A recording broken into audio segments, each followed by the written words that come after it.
Exodus chapter 3.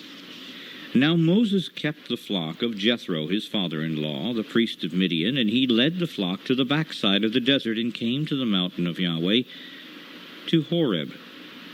And the angel of Yahweh appeared to him in a flame of fire out of the midst of a bush, and he looked, and behold, the bush burned with fire, and the bush was not consumed. And Moses said, I will now turn aside and see this great sight, why the bush is not burnt. And when Yahweh saw that he turned aside to see, Yahweh called to him out of the midst of the bush and said, Moses, Moses. And he said, Here I am. And he said, Do not draw near here. Put off your shoes from off of your feet, for the place whereon you stand is holy ground. Moreover, he said, I am the Elohim of your father, the Elohim of Abraham, the Elohim of Isaac, and the Elohim of Jacob. And Moses hid his face, for he was afraid to look upon Yahweh. And Yahweh said, I have surely seen the affliction of my people which are in Egypt, and have heard their cry by reason of their taskmasters, for I know their sorrows.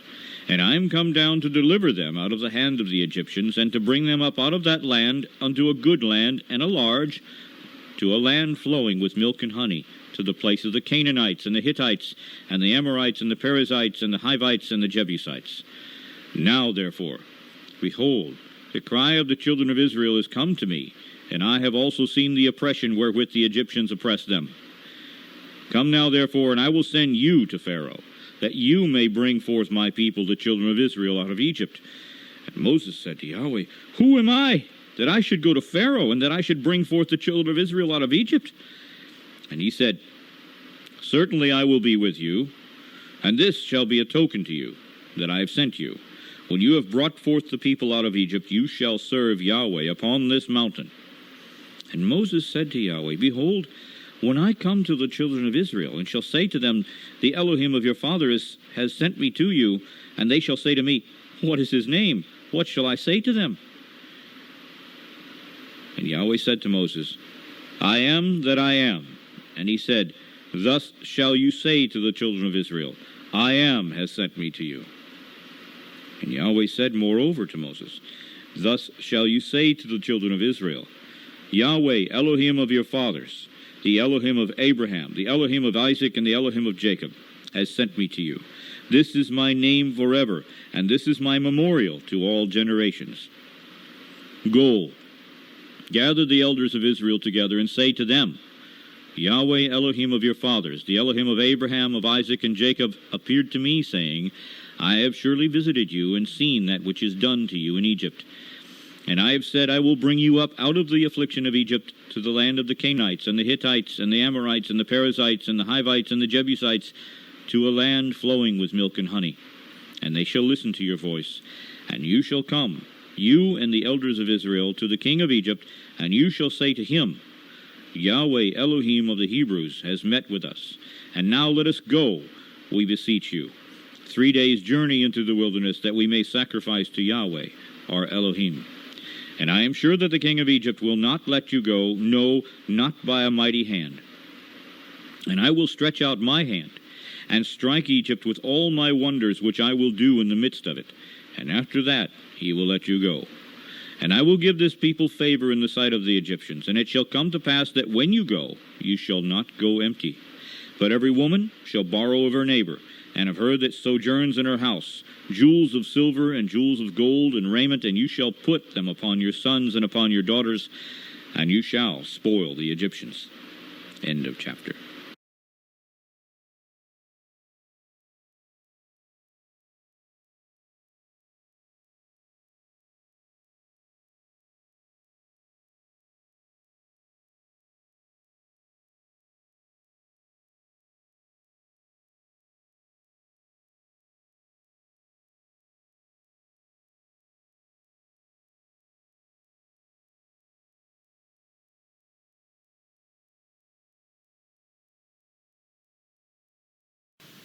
Isaiah chapter 53.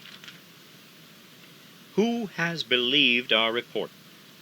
And to whom is the arm of Yahweh revealed? For he will grow up before him like a tender plant, and like a root from out of dry ground. He has no form nor beauty, And when we will see him, there is no beauty that we should desire him. He is despised and rejected by men. He's a man of sorrows, and he's acquainted with grief. And we hid, as it were, our faces from him. He was despised, and we did not honor him. Surely he has borne our griefs and carried our sorrows. Still we did esteem him to be stricken and smitten by our Elohim and afflicted. But he was wounded for our transgressions. He was bruised for our iniquities. The chastisement of our peace was upon him, and with his stripes we are healed. All we, like sheep, have gone astray. We have turned every one of us to his own way, and Yahweh has laid upon him the iniquity of us all. He was oppressed, he was afflicted, and yet he did not open his mouth. He's brought like a lamb to the slaughter, and like a sheep before her shearers is dumb, so he did not open his mouth. He was taken from prison and from judgment. And who shall declare his generation? For he was cut off out of the land of the living. For the transgression of my people was he stricken. And he made his grave with the wicked, and with the rich in his death, because he had done no violence, and neither was there any deceit in his mouth. And yet it pleased Yahweh to bruise him. He has put him to grief. When you will make his soul an offering for sin, he will see his seed, and he will prolong his days, and the pleasure of Yahweh will prosper in his hand. He will see of the travail of his soul, and will be satisfied. By his knowledge shall my righteous servant justify many, for he will bear their iniquities. And therefore will I divide to him a portion with the great, and he will divide the spoil with the strong, because he has poured out his soul towards death. And he was numbered with the transgressors, and he bore the sin of many, and made intercession for the transgressors. End of chapter.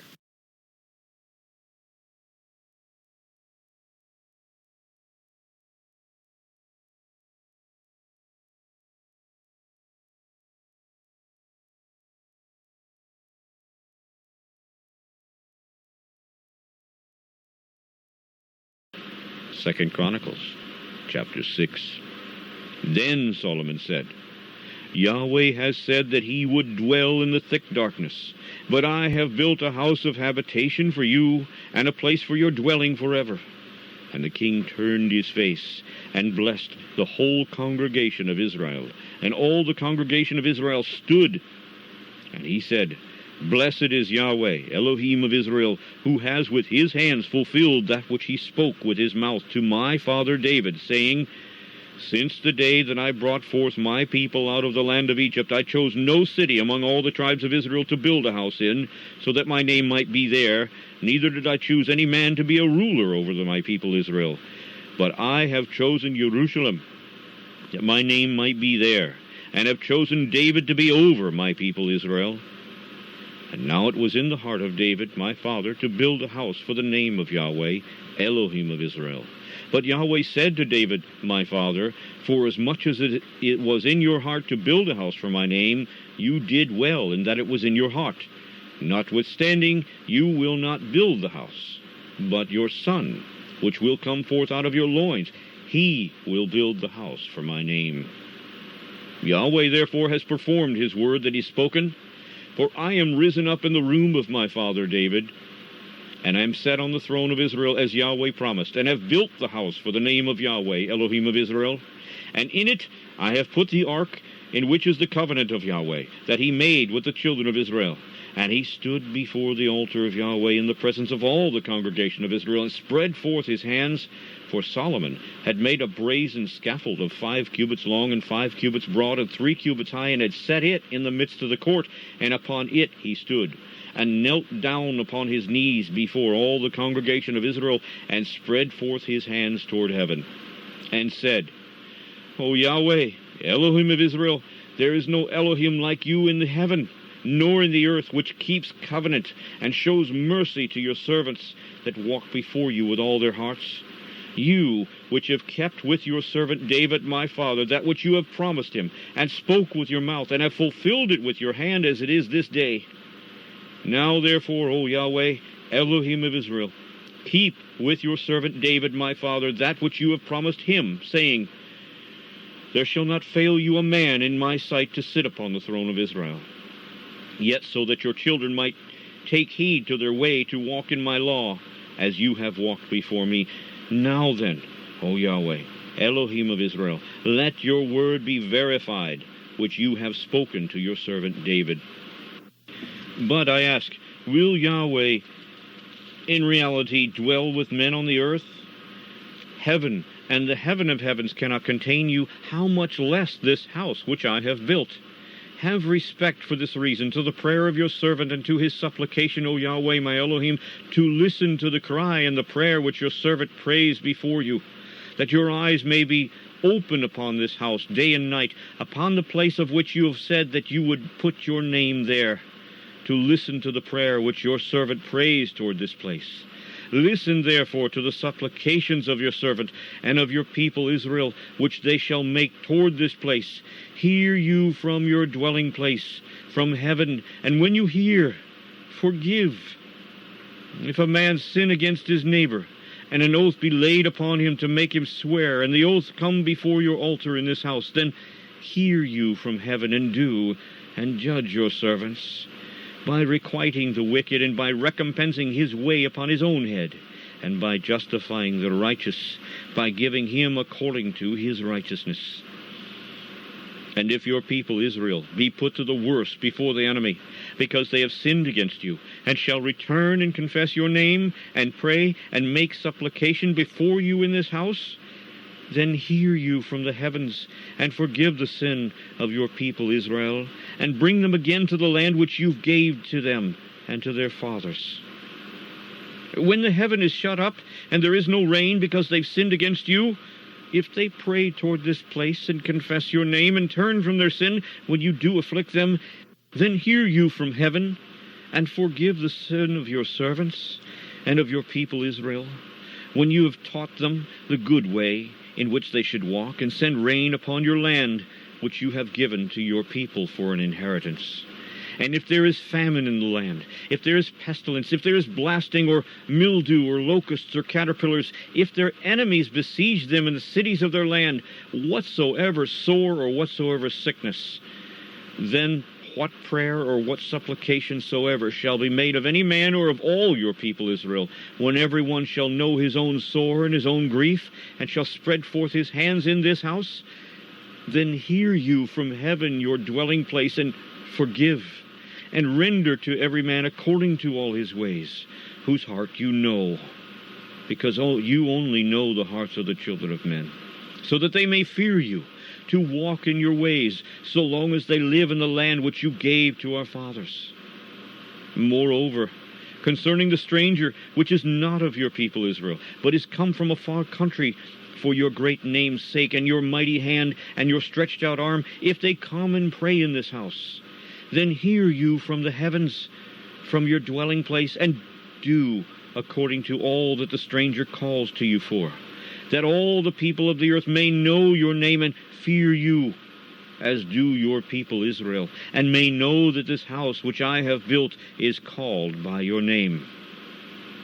If your people go out to war against their enemies by the way that you shall send them, and they pray to you toward this city which you have chosen, and the house which I have built for your name, then hear you from the heavens their prayer and their supplication, and maintain their cause. And if they sin against you, for there is no man which does not sin, and you be angry with them, and deliver them over before their enemies, and they carry them away captives to a land far off or near, yet if they bethink themselves in the land into which they have been carried captive, and turn and pray to you in the land of their captivity, saying, We have sinned, we have done amiss, and have dealt wickedly, if they return to you with all their heart and with all their soul in the land of their captivity to which they've been carried captives, and pray toward their land which you gave to their fathers, and toward the city which you've chosen, and toward the house which I have built for your name, then hear you from the heavens, from your dwelling place, their prayer and their supplications, and maintain their cause, and forgive your people which have sinned against you. Now, my Elohim, let, I beg of you, your eyes be open, and let your ears be attentive to the prayer that is made in this place. And now, for this reason, arise, O Yahweh, Elohim, to your resting place, you in the ark of your strength. Let your priests, O Yahweh, Elohim, be clothed with salvation, and let your saints rejoice in goodness. O Yahweh, Elohim, do not turn away the face of your anointed. Remember the mercies of David, your servant. End of chapter.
All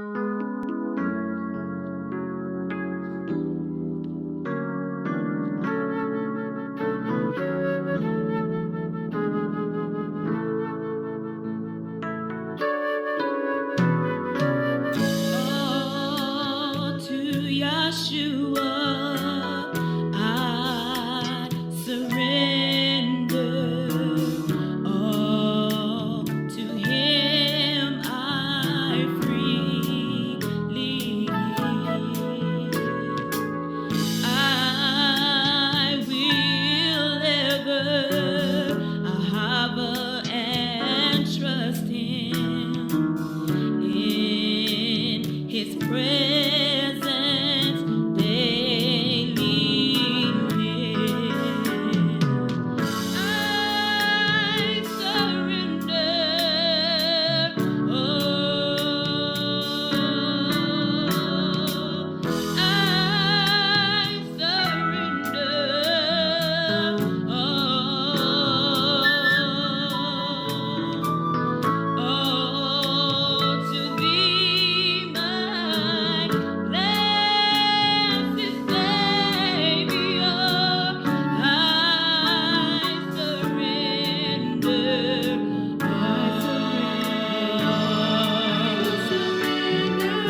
John chapter 16. These things have I spoken to you, that you should not be offended. They shall put you out of the synagogues. Yes, the time comes that whosoever kills you will think that he does Yahweh service. And these things will they do to you, because they have not known the Father, nor me. But these things have I told you, that when the time comes, you may remember what I told you of them. And these things I did not say to you at the beginning, because I was with you. But now I go my way to him that sent me, and none of you asks me, where do you go? But because I have said these things to you, sorrow has filled your heart. Nevertheless, I tell you the truth, it is expedient for you that I go away. For if I do not go away, the Comforter will not come to you. But if I depart, I will send him to you. And when he is come, he will reprove the world of sin, and of righteousness, and of judgment. Of sin, because they did not believe on me. Of righteousness, because I go to my Father, and you see me no more. Of judgment, because the prince of this world is judged. I have yet many things to say to you, but you cannot bear them now. But when he, the Spirit of truth, is come, he will guide you into all truth, for he shall not speak of himself. But whatsoever he shall hear, that shall he speak, and he will show you things to come. He shall glorify me, for he shall receive of mine, and shall show it to you. All things that the Father has are mine. Therefore said I, that he shall take of mine, and shall show it to you. A little while, and you shall not see me. And again a little while, and you shall see me, because I go to the Father. Then said some of his disciples amongst themselves, What is this that he says to us, a little while, and you shall not see me, and again a little while, and you shall see me, and because I go to the Father? They said, therefore, What is this that he says, a little while? We cannot tell what he's saying. Now Yeshua knew that they were desirous to ask him, and said to them, Do you inquire amongst yourselves of what I said? A little while, and you shall not see me, and again a little while, and you shall see me. Truly, truly, I say to you, that you shall weep and lament, but the world shall rejoice, and you shall be sorrowful, but your sorrow shall be turned to joy. A woman, when she is in travail, has sorrow, because her hour is come. But as soon as she is delivered of the child, she remembers no more the anguish for joy that a man is born into the world. And you now therefore have sorrow. But I will see you again, and your heart shall rejoice, and your joy no man takes from you. And in that day you shall ask me nothing. Truly, truly, I say to you, whatsoever you shall ask the Father in my name, he will give it to you. Until now you have asked nothing in my name. Ask, and you shall receive, that your joy may be full. These things have I spoken to you in Proverbs. But the time comes when I shall no more speak to you in Proverbs, but shall show you plainly of the Father. At that day you shall ask in my name, and I say not to you that I will pray to the Father for you, for the Father himself loves you, because you have loved me, and have believed that I came out from Yahweh. I came forth from the Father, and am come into the world. Again I leave the world, and go to the Father. His disciples said to him, Lo, now do you speak plainly, and speak no proverb. Now are we sure that you know all things, and need not that any man should ask of you. By this we believe that you came forth from Yahweh. Yeshua answered them, Do you now believe? Behold, the hour comes, yes, it is now come, that you shall be scattered, every man to his own, and shall leave me alone. And yet I am not alone, because the Father is with me. These things I've spoken to you, that in me you might have peace. In the world you shall have tribulation, but be of good cheer. I have overcome the world. End of chapter.